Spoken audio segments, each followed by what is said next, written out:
Eh, Nada más aquí entre los dos ambientes, el de roca y el de sedimentos, mencionar que vamos a tener depredadores en ambos sistemas, suspensivos en ambos sistemas, que está dividido entre los que son pasivos, que es el material que les cae encima, y los filtradores, que es una adaptaciones activas para pasar el agua por bombeo y atrapar el material. Los herbívoros van a ser más comunes en las zonas rocosas, menos que en los sedimentos. Y vamos a tener más omnívoros en los sedimentos y detritívoros, mientras que autótrofos van a ser más comunes en las partes de roca. Y los depositívoros los vamos a encontrar principalmente en los sedimentos. En cuanto a los organismos suspensivos, vamos a tener lo que serían los filtradores activos. Aquí van a estar los bivalvos, que tienen la presencia de sifones con los cuales pueden hacer un flujo de entrada y un flujo de salida. Van a vivir pegados a la roca o enterrados, como todos estos del sedimento. Las más comunes, vamos a tener familia venéride enterrados en el sedimento, los telínidos en las zonas de playa, también los donáceos y los cardítidos en submareal junto con los venéridos. Y su estilo de vida es semicésil, muy sedentario y utilizando estos sifones para pasar el alimento que está en la columna de agua. En las zonas de rocas más bien van a ser organismos pegados al sustrato como los mitílidos que se pegan por el viso, todas las ostras como Streidichamidae, y en la zona submareal serían las diferentes tipos de ostras como Pteride, que son vamos a tener la ostra perlera, también Grifaeide, que es un tipo de bivalvo que vive en arrecifes rocosos, lo mismo que Spondylide. Todos estos se alimentan por filtración y cuando uno baja en los buceos, a veces los puede encontrar con las valvas abiertas, donde están realizando ese periodo de filtración. Y otros van a ser gusanos, como lo son en los sedimentos los ketopterios, que son este tipo de gusano que tiene una serie de estructuras adaptadas como abanicos, sus patas parapodios modificados como abanicos, con los cuales puede, dentro de un tubo en forma de U, hacer movimiento, filtración, que va a atrapar en una película de moco que genera, y ese moco es el que se va a comer el gusano. Y los anfioxos o cefalocordados, que se entierran solo con la cabeza afuera, como en esta fotografía, y van a tener un paso activo por su faringe para atrapar alimento. Utilizan su faringe para atrapar alimento. Y la respiración es cutánea. Y otro muy común que tal vez en la gira se pueda observar en la zona de rocas va a ser lo que son las asidias. Y el género más fácil de distinguir es esta asidia de color azulado fucsia, que se llama Rhopalaea. Y estos también, parecido como lo haría un bivalvo, tienen sus estructuras para estar ingresando agua y sacando agua. Y adentro también una estructura faríngea donde van a atrapar el alimento que filtraron. Entonces, estos son como los grupos más importantes. También vamos a tener ahí las esponjas marinas, obviamente. Después están todos los suspensívoros que son pasivos. Aquí vamos a tener los que se alimentan de material que les cae encima o que aprovechan el material que viene en corrientes. Y entre los más comunes son las estrellas quebradizas. Las estrellas quebradizas, como en estas fotografías que están acá abajo, ellas viven enterradas en los sedimentos y lo que hacen es sacar los brazos de esta manera y esperar que las corrientes depositen material alimenticio en cada uno de esos brazos y de esta manera llevarlos hacia su boca. En algunos casos incluso pueden solo sostenerse por uno de sus brazos sobre el fondo, como usándolo como un pedúnculo, y abrir lo más posible todos los otros 4 brazos para atrapar todo el material que pase a su alrededor. Este comportamiento va a ser más común en ofiuras un poco más profundas, y esto sí ya se va a ver desde profundidad hasta zonas intermareales cuando está la marea alta. En el caso de las rocas, bueno, y aquí pongo la familia principal de estrellas quebradizas que viven en sustratos sedimentarios. Y en el caso de rocas, lo que vamos a tener es la familia Ophiocomidae. Estas se esconden debajo de las rocas y ellas están aprovechando todas las corrientes de agua que pasan por ahí abajo, que les van llevando material de sedimento hacia, como un alimento, hacia donde están ubicadas, y este material es el que van a estar consumiendo. O también aprovechan el sedimento que queda acumulado en esa zona de rocas. Otros también son importantes los crustáceos, que están los cangrejotopos, que hemos mencionado también en la clase de playas, los cuales se entierran activamente con unas patas como paletas, logran enterrarse y lo único que dejan por fuera son sus antenas, las cuales tienen una serie de barbitas y ellas aprovechan el flujo que viene del agua con las olas, donde las olas van rompiendo y toda esa espuma trae una serie de material alimenticio que logran atrapar en estas antenas y del cual se pasan alimentando. Tenemos todos los que viven en roca, muy comunes van a ser todos estos que parecen abanicos, que tenemos diferentes poliquetos de las familias Serpúlide, que son los que forman los arbolitos de Navidad en las zonas de roca y arrecifes coralinos, que tienen una corona espiralada, muy llamativa, de diferentes colores, anaranjados, azules, etcétera. Aquí son estos que se ven de un color moradito un poco más fuerte. Tenemos los abélidos que abren sus coronas de forma como círculos abiertos, como floreros. Este es el gusano fuera del tubo. Y también vamos a tener los espirórbidos, que son un grupo pequeño dentro de Serpúlide, y los abelaridae, que son los que formaban los arrecifes de poliquetos. Y muy común en la parte debajo de las rocas, en el submareal, si le damos vuelta a una roca, y eso en la gira lo pueden realizar, ver por debajo de una roca, es muy común encontrarse tubos pegados ahí, que corresponden a poliquetos de la familia Ketopteridae, que son estos poliquetos alargados, que tienen dos palpos muy largos, dos tentáculos muy largos, con los cuales pueden atrapar material que ingresa por corrientes. Entonces ellos son suspensivos pasivos porque no están haciendo un movimiento de bombeo activo, sino que más bien están esperando que el material alimenticio ingrese o toque con sus cuerpos. Los otros son los cirripedios, que van a estar desde la intermareal hasta el submareal, y ellos en marea baja o cuando se asustan, cierran sus valvas, guardan sus patitas, pero cuando están alimentándose exponen todos estos cirros, por eso se llama cirripedia, y esto va a estar atrapando material que está ahí pasando con las corrientes sobre sus colonias, sobre sus agrupaciones, sus parches.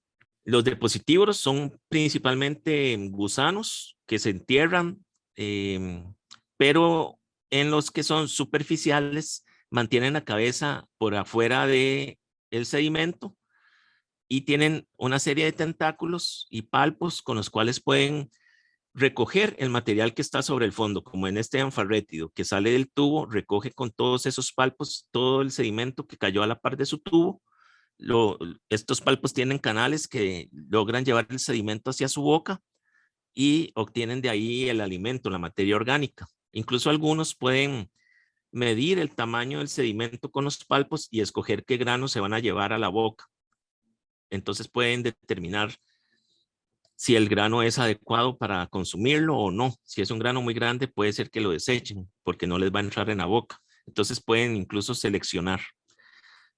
Y los espionios también hacen lo mismo. Sacan estas dos estructuras largas que tienen aquí arriba y con esto barren sobre el fondo que está alrededor de sus tubos. Y algunos bivalvos pueden tener la capacidad de utilizar sus sifones para atrapar material sedimentario que está sobre el fondo, como los telínidos. Los telínidos pueden filtrar agua, pero también pueden extender uno de sus sifones y usarlo como una manguera para estar arrastrando sedimento superficial y llevárselo a las branquias para poder obtener de ese sedimento alimento y después expulsarlo.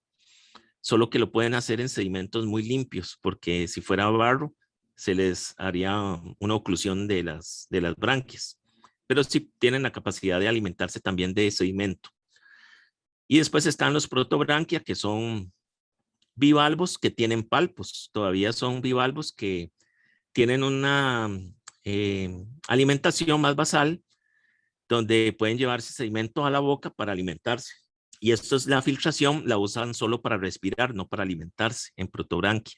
Y en rocas vamos a tener otros gusanos que se alimentan de depósitos, como lo son los sipuncúlidos, que ellos pueden vivir en las grietas, sacar su corona de tentáculos para atrapar material que está pasando por las corrientes. Los Flaverigeridae también se meten debajo de las rocas y utilizan sus tentáculos para estar captando alimento que pasa con las corrientes de forma, o que cae depositado encima de las rocas. Lo van a arrastrar con esos tentáculos y se lo van a comer. Y ya todos los que se entierran, los subsuperficiales, vamos a tener capitélide, que vive como una lombriz, con esta bolsa que saca por la boca, atrapa sedimento y se lo lleva adentro, como igual como una lombriz. O los maldánidos, que viven de cabeza, enterrados, donde hacen un tubito y por la parte de abajo sacan la cabeza y están raspando todo el sedimento que está ahí para ingresarlo a su boca y finalmente lo expulsan hacia la superficie por la salida del agujero por su parte caudal. Estos van a pasar todo el tiempo ahí enterrados, alimentándose. Tenemos todos los depredadores. Vamos a tener depredadores de la meiofauna, como la familia Pisionidae, que fue uno de los poliquetos que salió en las muestras de Manuel Antonio. Estos pisionidos tienen ojitos, pueden detectar entre luz y sombra para enterrarse o ir más a superficie en el barro o en arena y sacar faringes con las cuales atrapar su alimento de la meiofauna, muchos nematos y otros invertebrados. En las zonas de rocas vamos a tener fillodócidos y también polinoides, que todos estos pueden sacar faringes para alimentarse. Y en todos estos ambientes de sedimento y de rocas, también vamos a tener la familia Nereididae, poliquetos que tienen 4 ojitos y unos palpos cónicos con los cuales manipulan el alimento, pero pueden sacar estas faringes llenas de dentículos y con mandíbulas fuertes con las cuales atrapar a sus presas. Entonces, estos son los principales invertebrados depredadores que tenemos. También van a estar en los sedimentos los glicéridos, poliquetos que pueden sacar una faringe larga con 4 mandíbulas que inyectan veneno y paralizan con esto a sus presas de invertebrados. Aquí está la faringe expuesta también de uno de ellos. Y pueden hacer una serie de canales, tubos, conectores, con los cuales pueden atrapar por sorpresa todos los organismos que estén pasando superficial. Ellos van a detectar de cierta manera las vibraciones que se están dando en la superficie del sedimento y se van a poder movilizar rápidamente por estos canales y atrapar a los organismos por sorpresa. Y después hay algunos que son móviles en la superficie, que andan por las rocas o en los sedimentos y persiguen a los organismos que quieren consumir, y estos serían como los eunicios. Y cuando los atrapan, pues sacan por la boca este juego de mandíbulas que tienen diferentes dientes. Con esto pueden capturarlos y consumirlos. Incluso hay unos de estos grupos de eunícidos que son tan grandes que pueden atrapar peces pequeños. Están escondidos en una tubería y de pronto salen por sorpresa y atrapan a un pez. Otros depredadores son los nemertinos, que también tienen como tácticas parecidas a atacar a sus presas. Tienen una cinta que se llama la probóscide, que la pueden evertir rápidamente, enrollar al organismo, desestabilizarlo, y una vez así el nemertino tira sobre el animal para consumirlo. Están los camarones mantis, que se llaman esquiliogonodáctilos, y estos tienen patas adaptadas, maxilópodos adaptados para capturar presas y consumirlas. Aunque también mucho de su estilo de vida es como carroñeros. Pueden alimentarse de material que quedó depositado de organismos muertos. Y en cuanto a los moluscos, los depredadores, vamos a tener pues una serie de gasterópodos como la familia Bucinidae, que también les gusta perseguir presas, atraparlas y abrirles las conchas o los caparazones. Pueden ponerse sobre un bivalvo y poco a poco con el opérculo del pie lograr abrir la valva y consumirlos. Después están los natícidos, que son caracoles con esta forma globosa, que les gusta ponerse encima de otros caracoles y empezar a raspar con la rádula y raspar hasta que hacen una perforación de este tipo circular. Y una vez que accedieron al cuerpo del otro gasterópodo o de un cangrejo, tiran una serie de sustancias proteolíticas con las cuales pueden diluir el cuerpo del animal y chuparlo para alimentarse. Entonces, cada vez que ustedes vean una concha que tiene una perforación circular, seguramente la hizo un gasterópodo. Y en el caso de los naticios, esa marca tiene ciertas características que no logra identificar, como este tipo de dobles círculos que se ven en la marca, nos indica que fue seguramente un natícido. Otros depredan encima de cirripedios, como los muchos murícidos que van a estar raspando encima de ellos. De la misma manera, raspan con su lengua rádula hasta que logran quitar ya todas las placas y acceder al material nutritivo del cuerpo del organismo. Y otros van a perseguir organismos, arrancarles pedazos, como los erífides, estos cangrejos grandes, o los gonodáctilos, que son también estomatópodos de las zonas de roca. Y omnívoros, tenemos un montón de peracáridos que les gusta consumir cualquier tipo de material que encuentran, ya sea material en detrito, material de algas, restos de animales, etcétera, hasta sedimento pueden alimentarse algunos. Vamos a tener anfípodos, isópodos, cumáceos, etcétera. Todos esos grupos de peracária, muchos tienden a tener una alimentación omnívora. Y también vamos a tener dentro de los omnívoros lo que serían los vermétidos, que son caracoles que se han adaptado para crecer como tubos pegados en el sustrato. Tienen una serie de tentáculos pequeñitos, largos, que pueden con una mucosidad que generan hacer unas redes de moco. Y con esto están atrapando material que pasa por ahí en las zonas de roca y captura mucho material que también es vegetal o material de origen animal y lo están consumiendo. Entonces pueden catalogarse como omnívoros, aunque también podríamos decir que son suspensívoros pasivos. Bueno, con ese conocimiento de esa gran cantidad de formas de vida que es enorme, la idea es uno separarlos por estos grupos, o sea, agarrar el invertebrado o el alga, etcétera, y decir, bueno, ¿esto qué estilo de vida tiene? ¿A qué gremio de alimentación pertenece? Y catalogarlos así. No sería necesario en muchos casos incluso llegar a nivel de especie, aunque si se tienen las dos se puede hacer una serie de asociación entre estos dos tipos de clasificación, pero aquí nos interesa más qué es más común en el medio, qué tenemos más presente. Tenemos más herbívoros, tenemos más omnívoros, y entonces uno puede hacer el mismo estudio de comunidades, pero en lugar de hacerlo taxonómico, hacerlo por estos grupos. Y aquí es un ejemplo en la isla del Coco con estos gráficos de pastel para representar las zonas donde está más presente ciertos gremios alimenticios. En este ejemplo, en ciertas zonas de profundidad, la tendencia era que hubiera mayor cantidad de predadores, mientras que en las zonas intermedias de profundidad vamos a tener un incremento en los depositivos subsuperficiales que están aquí en color café con puntitos.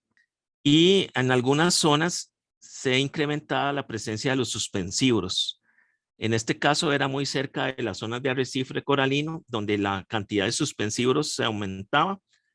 Y lo que ocurría seguramente es que hay un mayor aporte de material del arrecife coralino que se desprende de la mucosidad del coral o del mismo coral cuando muere, que se desprende y hace una cantidad mayor de alimento en esas regiones, por lo cual en el sedimento se hacía un incremento de los suspensívoros.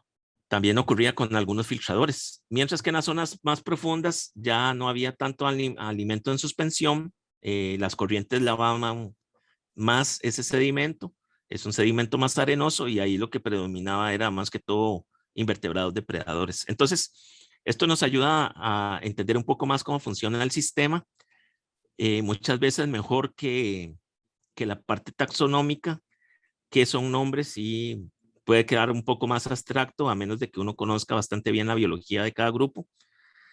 Pero si hacemos esta separación por gremios, nos da una información fácil de entender para otros gestores o actores que estén tomando decisiones, ya sea de conservación o de manejo en esas zonas. Entonces, por ahí va un poquito la aplicación de este tipo de ecología, aparte de la más importante, que es entender cómo funciona el sistema. Este es otro ejemplo para una bahía en zona templada que también podemos ver en una ensenada donde había este mapeo y se puede ver el cambio en los grupos. Y en este caso de esta ensenada, una costa de la ensenada estaba dominada por organismos que hacían suspensión. En la otra costa de la ensenada estaba dominado por depositívoros superficiales. Y esto podría tener tal vez una relación con ciertas corrientes oceanográficas que ingresan en esta región o descargas de alimento de diferente manera. Entonces también por eso podríamos ver cambios en la forma en que se alimenta un sistema, ya sea espacialmente o en el tiempo.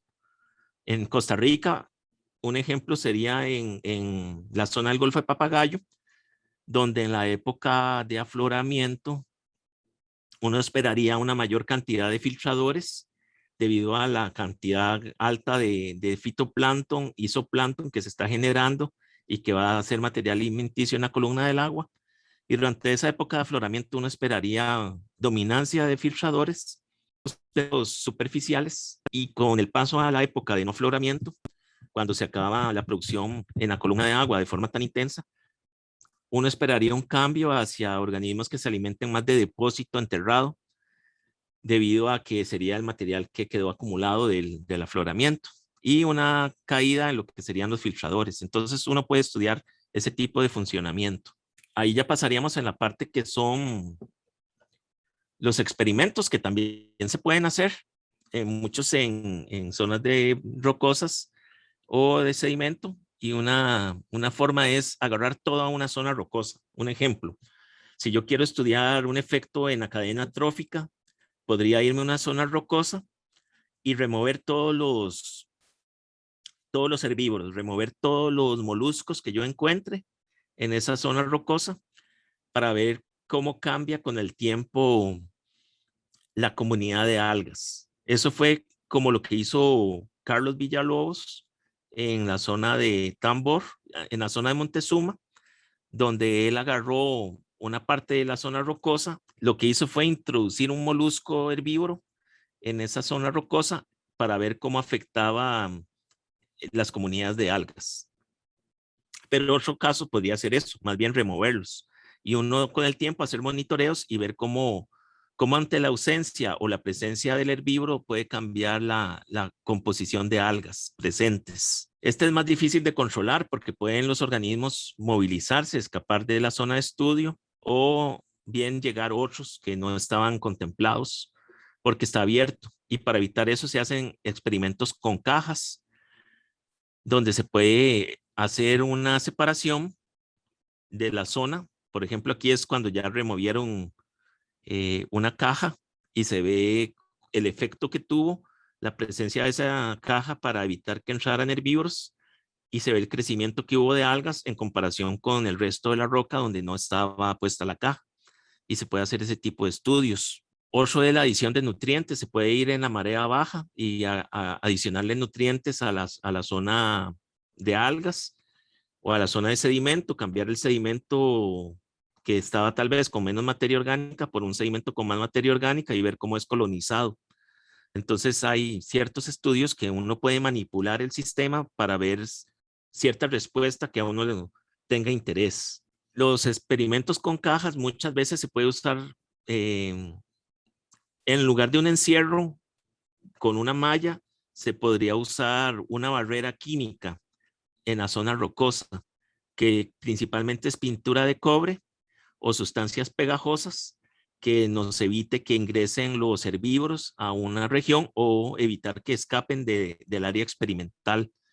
En este ejemplo, aquí se puso una zona de exclusión sobre el sustrato, se puso un sustrato artificial, y esta parte negra evitaba que ingresaran los organismos, y entonces se ve que este es al inicio del experimento, y entonces en unas se dejó sin herbívoros, como en estos casos, y se da un crecimiento de las algas, donde las algas, los prepágulos, se asentaron sobre la zona experimental, colonizaron esa región, y entonces tenemos toda esta biomasa vegetal de algas. Y por otro lado, en otras que se mantuvo con la presencia de moluscos herbívoros del tipo lapa, no hubo ese crecimiento, no se dio el crecimiento de algas encima de esas regiones experimentales.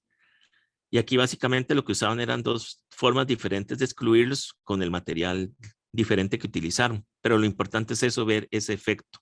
Aquí mantuvieron ramoneado, mientras que aquí se da el crecimiento intenso. Estos son extremos, se puede hacer experimentos con diferentes niveles de abundancia de los herbívoros para ver cómo se da el crecimiento de algas ante un cambio en la densidad de herbívoros.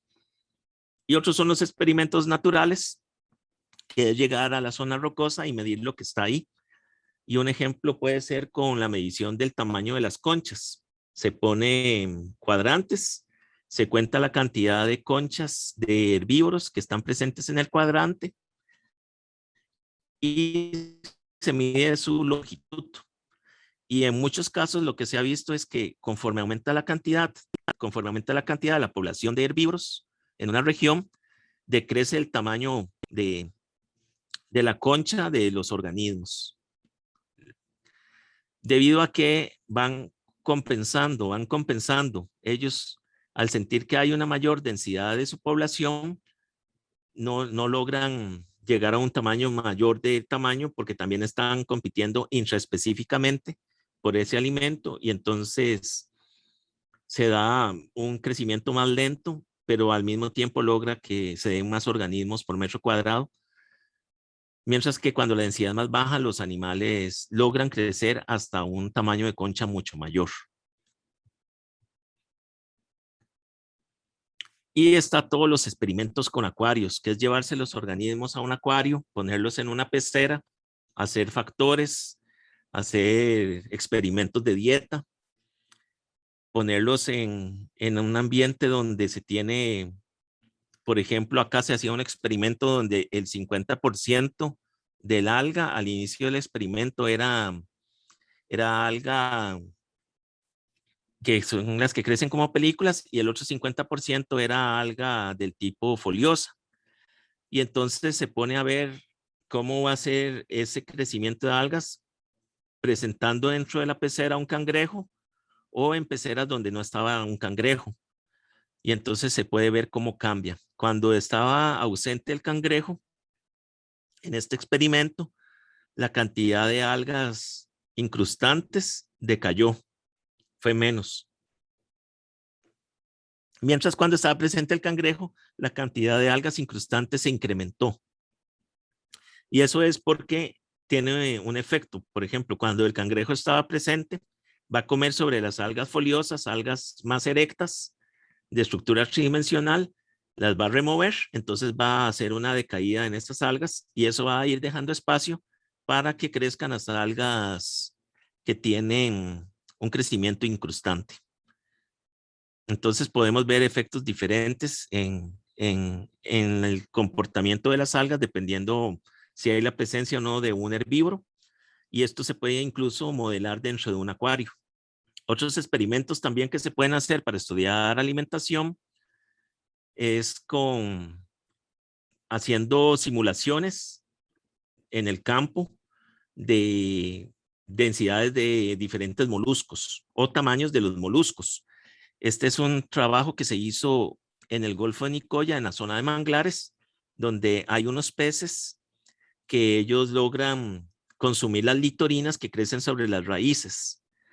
Entonces, la investigadora lo que hizo aquí fue colocar unas raíces que ella cortó, donde colocó cantidades de litorinas que ella pegó, las pegó en este extremo del palo de mangle que cortó y sujetó de esta manera, y los puso a diferentes profundidades en que estaban sumergidos. Y entonces pudo ver cuando había mordiscos de peces que arrancaron las conchas. Y ella además pudo ver ese efecto, a qué profundidad preferían consumirlos. También pudo medir la longitud de las conchas que pegó. Entonces sabía cuáles conchas prefirió el pez consumir, de qué tamaño. Y en este caso preferían consumir los más pequeños. Era más fácil para ellos morder y desprender las conchas más pequeñas que las más grandes. Y también hizo mediciones de campo observando desde la orilla ciertas raíces que tenía marcadas, porque este pez incluso logra saltar por encima de la marea alta para agarrar moluscos de estos caracoles. Y llegó a medir saltos incluso de 13 centímetros. Entonces, En esos saltos logró también determinar si lograban capturar o no capturar al caracol. Y es un estudio con el cual pudo hacer ese tipo de observaciones y determinar un poco cómo era la dieta de estos peces. Lo mismo hizo Sonia Ortega en la zona de Punta Mala, en el Pacífico Central de Costa Rica, donde hizo un experimento donde agarró conchas de diferentes especies, como era neritas, también agarró fisurelas, agarró sifonarias y también acantina brevidentata, como los que están aquí dibujados. Y puso las conchas pegadas, las pegó con poxipol encima de la roca, estaban ya muertos, pero ella los pegó y tenía una serie de tamaños medidos de cada una de esas conchas. Y entonces pasaba la marea alta y ella después de la marea alta llegaba a revisar los parches que había hecho de conchas y anotaba cuántos se habían desprendido, evidentemente por peces, y también el tamaño de lo que quedaba. Y de esa manera podía saber el tamaño de lo que los peces intentaron comer o se llevaron de un bocado. Y encontró que había para casi todos no diferencias en cuanto a lo que quedaba pegado y lo que los peces consumían, pero sí lo encontró para la nerita escabricosta, donde las conchas que los peces seleccionaron eran de un tamaño mayor a las que lograron quedar en la roca. Entonces ella vio que los peces lograban determinar el tamaño de la presa que les convenía llevarse en el caso de nerita, que es tal vez un caracol que tiene más facilidad ellos para poder obtener alimento porque la última vuelta es la que contiene la mayor cantidad del cuerpo y las vueltas anteriores son huecas, no hay una columnela. Entonces, para un pez es también más fácil obtener alimento de ahí sin tener que morder tanto la concha. Y de esa manera capturaban presas mayores para esas. Y los experimentos con cajas también se pueden poner submariales o en intermareal, como les indicaron en la charla de sedimentos del Golfo de Nicoya y Golfo Dulce, donde se pusieron unas cajas sobre las planicies de barro y se vio el efecto de excluir los depredadores. También se pueden hacer diferentes experimentos con diferentes tipos de caja. Este es un ejemplo en un arrecife rocoso donde se colocaron, pero en la parte de arena, a la parte del arrecife, se colocaron algunos cerca del arrecife rocoso, los que están marcados aquí con color blanco, y otros lejos del arrecife rocoso, que están marcados aquí con color negro. Se colocaron sobre el sedimento. Y la idea era ver si había algún tipo de depredación sobre el sustrato arenoso por parte de organismos que tal vez vivían en la zona de rocas. Muchos peces que habitan en los arrecifes rocosos tienden a ir también a forrajear a las zonas de arena. Entonces, básicamente la idea era eso, ver si estos animales podían tener un efecto, si estaba lejos o cerca del arrecife rocoso sobre la fauna de la arena. Y se colocó unas cajas que estaban totalmente cerradas, cajas de aluminio, con mallas de aluminio, con un poro determinado, donde estaban cerradas por todos lados. Otras tenían la parte de arriba abierta, el techo era abierto para que por ahí pudieran ingresar organismos como peces, pero excluir los que vienen caminando por los lados, como pueden ser moluscos o cangrejos. Y en otras más bien se tapa la parte de arriba, se pone un techo y se deja abierto los lados con una altura suficiente como para evitar que lo que ingrese sean peces grandes. No podrían consumir, o tortugas, no podrían consumir de esta manera. También estas de techo, sin techo se podrían hacer de cierta altura para que animales como tortugas no les dé chance de meter todo el cuerpo y no puedan consumir. Se pueden hacer diferentes tipos y hay que conocer qué animales llegan. Y el control es dejarlo así natural. Entonces, en este estudio compararon control contra el techo, excluido por los lados y exclusión total.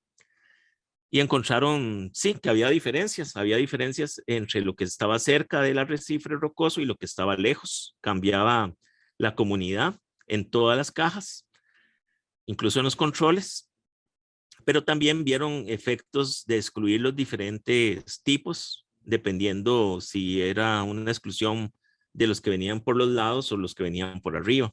Y de esa forma ver un poco la importancia que tiene cada tipo de alimentación o cada tipo de depredación que se genera en esos sustratos. Se pueden variar, ¿verdad? Entre una zona, alternar los tratamientos y hacer un modelo donde esto esté controlado un poco al azar para que no sea un efecto siempre de que las que estaban a un lado de la otra me hacen una dependencia en la respuesta. Entonces, idealmente se puede hacer una variación en cada muestreo que se hace de colocar diferente manera los tratamientos.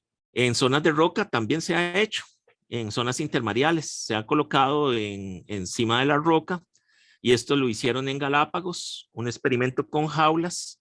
Habían jaulas que cerraba totalmente y excluía lo que serían las iguanas que nadan ahí para consumir las algas.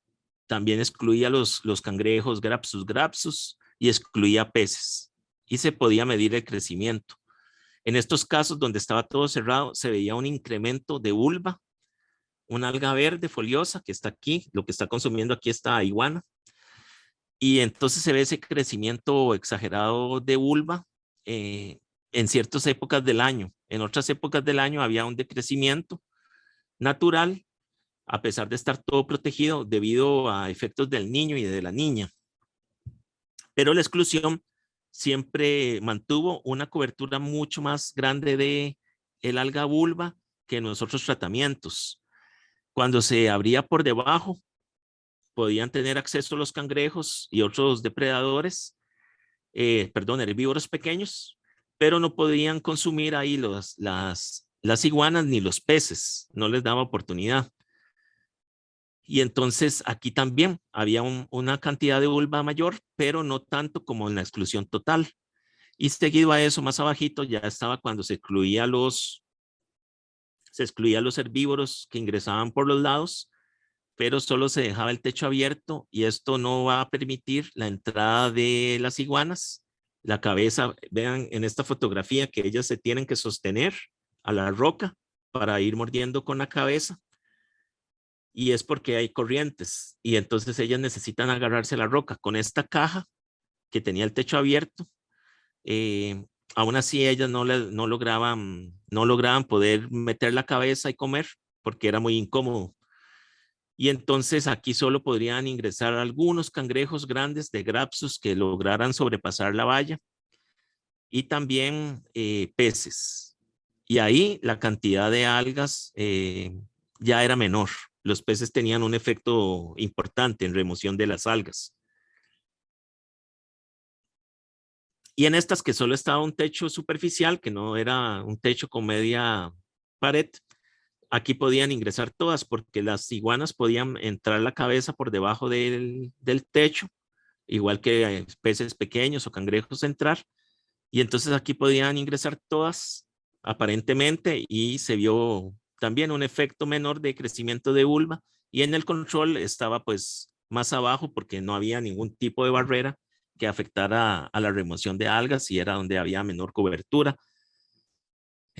Y para las algas coralinas, las algas incrustantes, también se hizo el mismo medición, y se puede ver los diferentes efectos que había presentes en ese tipo de experimento, donde las algas incrustantes crecieron más en el tratamiento que correspondía con la exclusión de las iguanas y los peces, pero la presencia de los cangrejos, que ya en otro ejemplo anterior vimos que cuando hay cangrejos se da un incremento de las algas incrustantes, porque están haciendo jardinería sobre esas algas verdes de tamaño más grande. Entonces, este es un experimento en el campo con cajas muy interesante que se podría replicar para entender un poco más cómo funciona un sistema. Otros son experimentos de observación. Entonces, este es el que hizo Villalobos en el muelle de Bahía Ballena en el 80, donde él llegó a ver el rango de altura, desde qué altura a qué altura en la zona intermareal estaba presente el Cirripedio tetraclita estalactífera. Y también midió las densidades de los moluscos que podrían estar consumiéndolo. Ahí está Thais melones o Basula melones, que principalmente se alimenta de algas, pero dentro del ramoneo también puede afectar las poblaciones del cirripedio en el estado juvenil. Lo mismo que ya un depredador que sí puede gastar estas conchas, que como es Planaxis planicostatus, que puede posarse encima y hacer un ramoneo sobre la comunidad. Y este se distribuía básicamente a la misma altura que lo hacía el cirripedio, que era su presa principal. Lo mismo que Acanthina brevidentata, que es este caracol con manchas blancas, color oscuro, manchas blancas, que le gusta mucho comer cirripedios y se ubica su distribución también similar a la del cirripedio. Y más arriba estaba un tipo de otro murícido. Ah, no, aquí es Costanakis rugosa o Anakis rugosa, que también puede consumir sobre los cirripedios, pero este incluso podría llegar un poquito más arriba de la zona de tetraclita, porque también consume el que está más arriba, que se llama Talanus panamensis. Entonces, este tenía una preferencia seguramente mayor por Talanus panamensis y estos dos una preferencia mayor por Tetraclita stalactífera. Y ese es un tipo de estudio de observación que uno puede realizar y hacer a la asociación posible de la depredación con lo que se observó en el campo.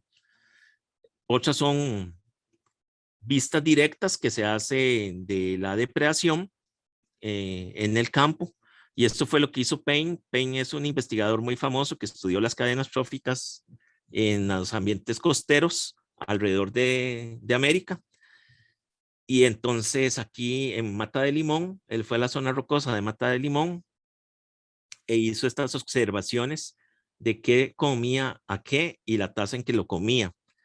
Y entonces determinó, por ejemplo, que los cirripedios Talanus panamensis eran consumidos por Acanthina brevidentata, y aquí puso la tasa en que se consumía ese ítem. También Acanthina brevidentata consumía sobre los bivalvos, que eran Brachydontis californiensis o puntarenensis.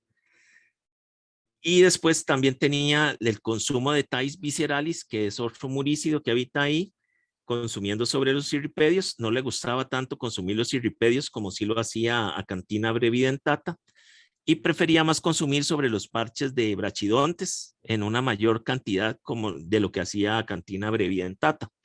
Entonces aquí había una separación de nicho por las preferencias alimenticias que tenía cada una de estas dos especies de gasterópodos. E incluso también Thais viscerales aprovechaba todos los restos de carroña que podían quedar en la zona rocosa, y también practicaba el canibalismo. Cierto, el Payne encontró varios Thais viscerales consumiendo otros Thais viscerales en una taza pequeña. Y él lo explicaba que el canibalismo se iba a dar más frecuentemente en zonas donde la cantidad de niveles tróficos e ítems alimenticios es muy pequeña. Ante la ausencia de ítems alimenticios, entonces se da una proliferación de actividades canibalistas en ciertos gasterópodos. Después tenemos las redes o marañas tróficas que está aquí, lo que hizo Payne en California.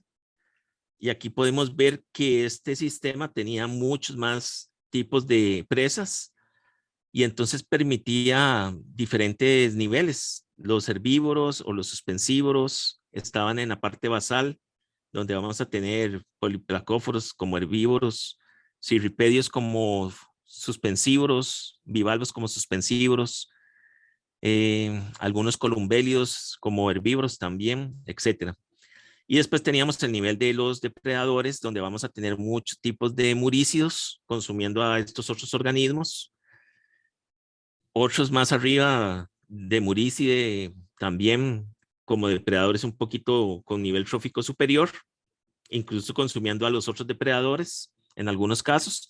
Y finalmente en el tope, en estas zonas rocosas de California, estaría lo que serían las estrellas de mar, que está ese género Heliaster, y estas consumirían toda esa región los diferentes organismos que están ya más en el tope y algunos más basales.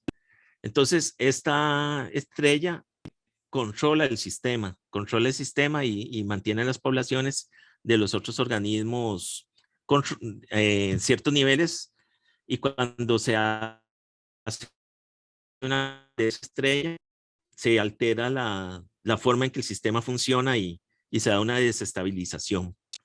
Y este es un ejemplo para las playas de Arce, y que por observaciones también aquí vieron qué organismos consumían con cuáles, extendiéndolo hasta la parte terrestre, donde podían ver la presencia de diferentes vertebrados alimentándose de organismos de la playa, y del agua de la playa, y toda la red en este estudio en Perú se notaba que estaba sustentada en cierta forma por los cangrejos fantasmas. Ellos eran como una especie clave en el equilibrio que había en esta cadena trófica.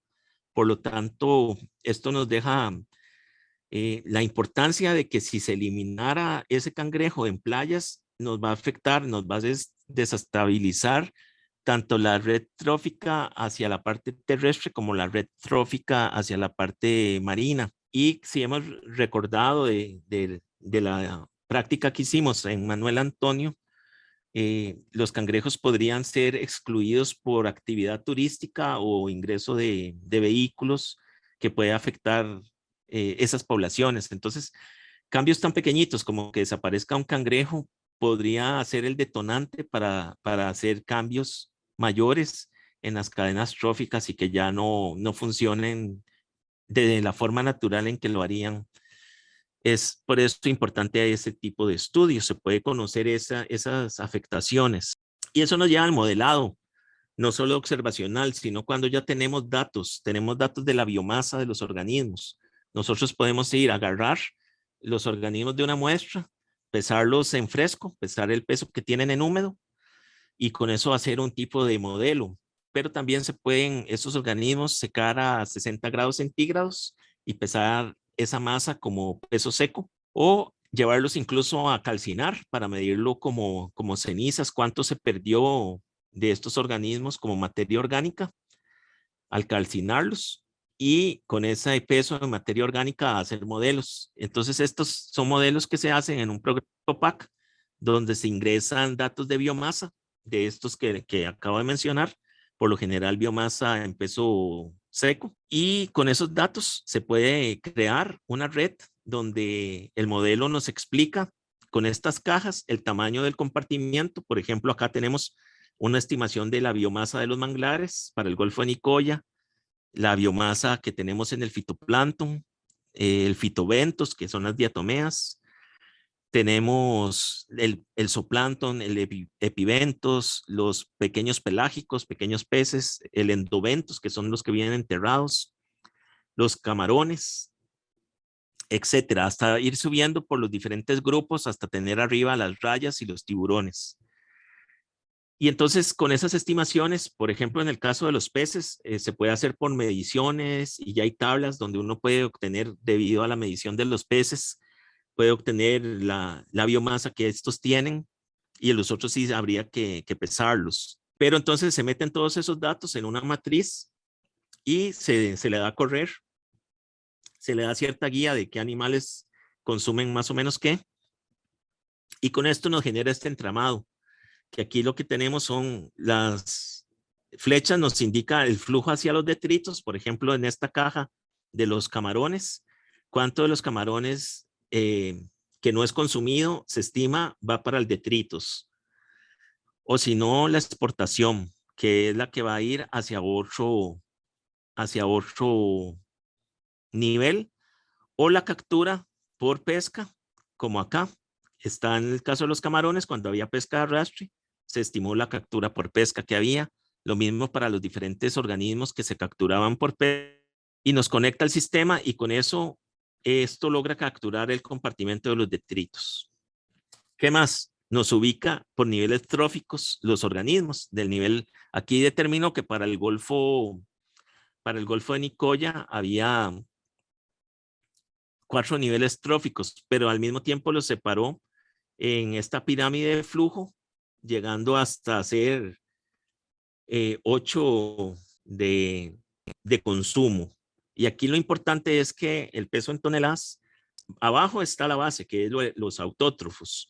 Y aquí logra determinar lo que sería el paso de biomasa de lo que sería el nivel 2 al nivel 3 y del nivel 3 al 4, etcétera.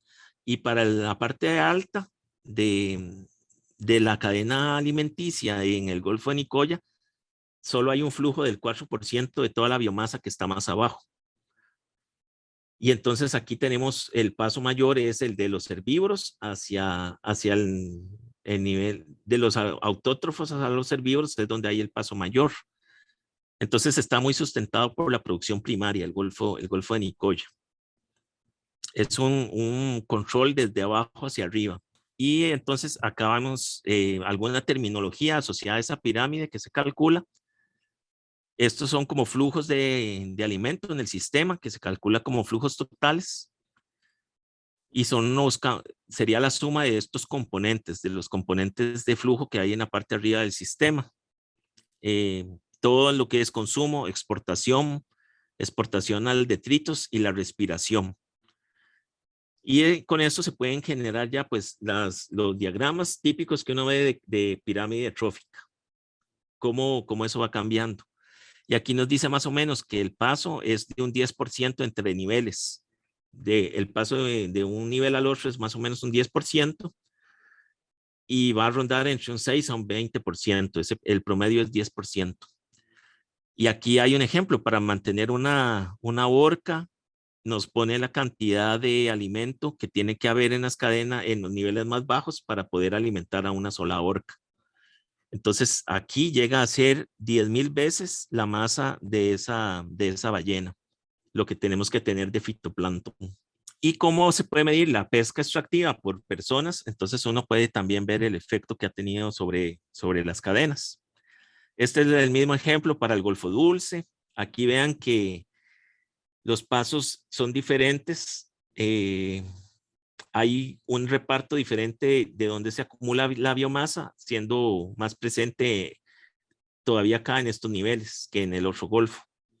Y estos artículos fueron generados por Matías Wolf, que era un profesor de la Universidad de Bremen, y por José Vargas, que fue el que les dio la charla la vez pasada. Y más recientemente se hizo lo mismo para la isla del Coco, por esta investigadora, que realizó esas estimaciones con las cadenas tróficas en la isla del Coco, encontrando en los niveles más altos pues las ballenas y lo que serían un nivel posterior ciertos peces y ciertos tiburones y más abajo ciertos peces, también aves marinas. Y acá tienen los estimados para diferentes grupos del Ventos. Y esta cadena tiene más bien este aspecto, donde en la parte baja no hay no hay una base amplia como en los otros dos ejemplos, sino que aquí la base es más estrecha y tenemos un nivel 3, que es el que aporta más flujo hacia la parte superior, donde vamos a tener muchos individuos viviendo en la parte que sería el zooplancton, erosionadores del bentos y también diferentes grupos que habitan ahí. Fauna bentónica también va a estar presente en este nivel. Y hacia arriba está ya los otros grupos. Entonces, vean que la forma de la pirámide puede variar de un sistema al otro y esto nos puede ayudar a entender cómo se está dando más importante la alimentación ahí. Aquí la parte de los recursos herbívoros no era tan pesada como si en los golfos. Y esta es otra forma de ver las cadenas tróficas con estos gráficos de biomasa, donde se puede ver la distribución de los diferentes grupos y por esa distribución también los logra ubicar en los niveles tróficos a los que pertenece. Y aquí podemos ver los organismos del nivel trófico 2, nivel trófico 3, nivel trófico 4, etcétera, hasta el nivel trófico 5. Y esto nos da una idea de cómo funciona el sistema. Y lo otro que se puede realizar es estudios de isótopos estables. Aquí podemos agarrar muestras de sedimento y muestras de los organismos. Y lo que se va a estudiar es el carbono 13 y el nitrógeno 15. Esto se va a poder hacer una asociación y ver si los organismos se están alimentando del medio a su alrededor o si ese alimento proviene de una zona más alejada. También podemos determinar el nivel trófico de los animales dependiendo de los valores que tengan de carbono 13 y nitrógeno 15. Aquí básicamente en Costa Rica lo que podemos hacer es colectar las muestras y mandarlas a algún laboratorio en el exterior donde puedan hacer estos análisis porque no hay determinación de carbono 13, nitrógeno 15 para muestras biológicas en el país para este tipo de estudios del Ventus. Pero hay laboratorios en el exterior que ofrecen ese servicio. Básicamente lo que se hace es una espectrometría de masas y después se hace ahí la relación isotópica. Las muestras lo más fácil es agarrarlas y congelarlas, mantenerlas congeladas hasta que se haga el análisis, pero también muchos autores sugieren que los organismos bentónicos se pueden separar de la muestra de sedimento, preservarlos en alcohol, después secarlos a 60 grados y con ese material deshidratado hacer la determinación de los isótopos. Indican que esto debe hacerse en un periodo corto, no mayor a los 6 meses, porque ya afectaría a las lecturas de carbono 13, pero que el carbono 15 no suele, el nitrógeno 15 no suele afectarse. Eso sí, si se utiliza otro preservante como formalina, se ve que hay daños en estas lecturas. Entonces, o se congela o se guarda con alcohol y se seca y se envía rápido. Otra gente prefiere limpiar los organismos, dejarlos depurando, que se limpian sus intestinos, se los llevan a un acuario y ahí los dejan sin alimentación hasta que los organismos ya expulsan todo lo que tienen dentro y ahí es ya cuando los secan y los hacen la medición de isótopos para no hacer una lectura doble por el sedimento que llevan dentro. Y se debe quitar todo lo que son conchas carbonatadas o en el sedimento de quitar los remanentes de carbonato. Y para eso las muestras idealmente deberían ser tratadas con HCl al punto 5 normal o punto 2 normal a los invertebrados para deshacerles la concha y solo mandar el cuerpo.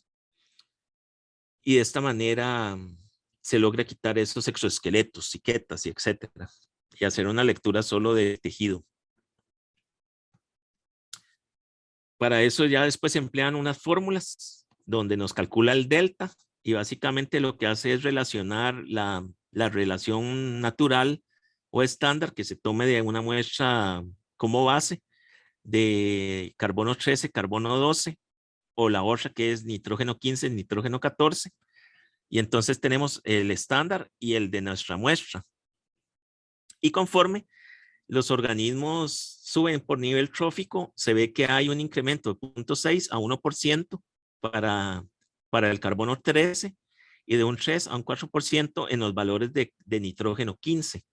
Y con estos incrementos en base al estándar, uno puede decir, ok, este está en el nivel trófico 1, este está en el nivel trófico 2, este en el nivel trófico 5, sin necesariamente uno tener un conocimiento previo de qué dieta tienen estos organismos. Entonces esa es la ventaja de los isótopos, que nos permite catalogar para ciertos organismos del que tenemos desconocimiento de su alimentación, cuáles son esos rubros que estarían consumiendo y nos permite conocer un poco más de su biología. Hay un cálculo aquí también que se puede usar para lo que sería determinar el nivel trófico, que es con esta fórmula que se emplea en algunos trabajos, donde se toma un valor aquí de 3.4 que ya viene asumido y lo explican en los artículos que iniciaron con esta fórmula. Y con esto se puede también determinar nivel trófico comparando nuestro organismo que consumió ciertos valores menos el valor de la materia particulada que está en la región. Son dos fórmulas de hacerlo. Y es un ejemplo en Japón, donde agarraron poliquetos que vivían en un estuario, en la parte arriba del estuario y en la parte baja del estuario. Un poliqueto que andaba moviéndose sobre el sedimento y otro poliqueto que vivía enterrado. y medían pues estos valores de isótopos. Y por ejemplo acá con este caso que es un Nereis, un Neantes, este poliqueto Neantes, encontraron en la parte del estero arriba, en la parte superior del estero, que los valores entre el sedimento y el contenido del gusano eran muy parecidos. La diferencia entre estos valores era muy baja, lo cual les indicaba a los autores que estos organismos se estaban alimentando del sedimento de su zona. Al haber poca diferencia, quiere decir que se están alimentando del sedimento de su zona. Y ellos asociaban este valor de sedimento con el de las plantas alrededor del estuario, que era lo que quedaba depositado, el material vegetal que quedaba depositado. Pero también encontraron que había una diferencia muy grande en lo que sería el nitrógeno 15. El nitrógeno 15 superaba por mucho el valor de nitrógeno 15 en el sedimento.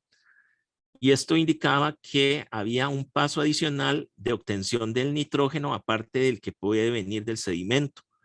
Y ellos estudiando más eso se dan cuenta que hay unas bacterias que se van formando en la degradación de la materia vegetal que se acumulaba en el estuario.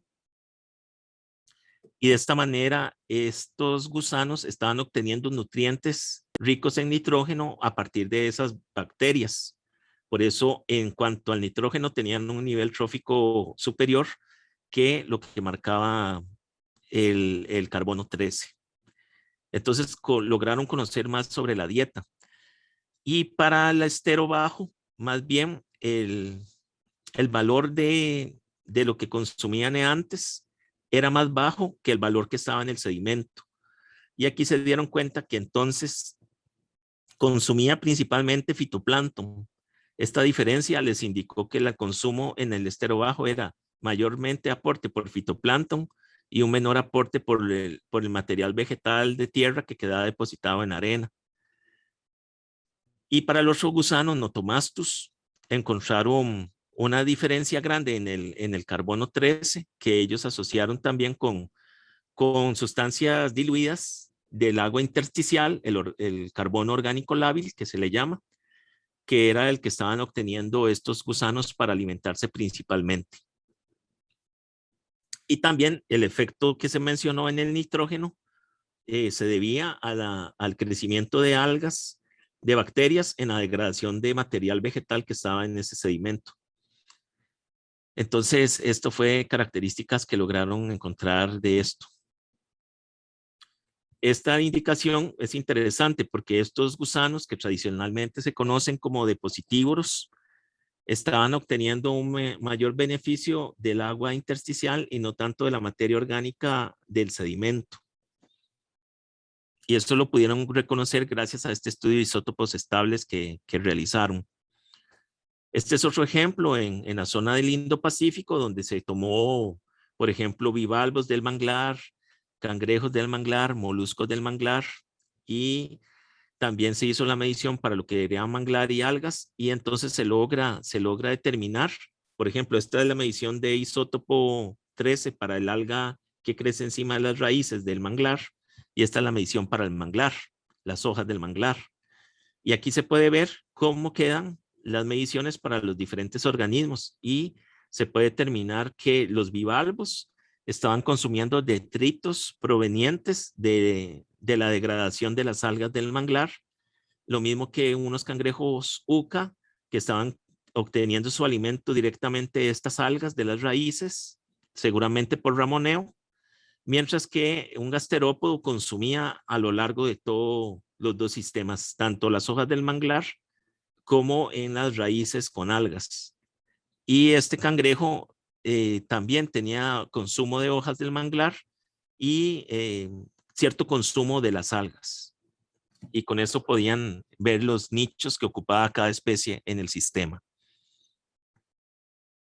Y esto es un gráfico que suele hacerse en los estudios de carbón, de isótopos, donde en el eje X se pone el carbono 13 y en el eje Y el nitrógeno 15. Y los datos que están ahí puestos son el promedio de la medición que se realiza con sus desviaciones estándar. Y según la ubicación en el diagrama, que casi siempre va a ser una diagonal, es conforme vamos subiendo por el nivel trófico. En la parte más cercana al valor de intersección, vamos a tener la materia orgánica particulada con valores negativos en esta región y más bajos acá. Y conforme vamos subiendo, los valores de carbono 13 se van haciendo menos negativos, tienen un mayor valor. Y los de nitrógeno 15 siempre son positivos y van incrementando. Y aquí vamos a tener lo que serían suspensívoros, por acá suspensívoros del agua, depositívoros del ventos van a estar un poquito más arriba que los suspensívoros. Después ya tenemos los consumidores, diferentes consumidores que van subiendo hasta que al final tenemos los peces, que son los que van a ser más importantes. En este caso, enfocado en el ventos, teníamos peces demersales. Y este gráfico ya nos haría también, es otra forma de ver la cadena trófica y ya podemos explicar nuestro sistema.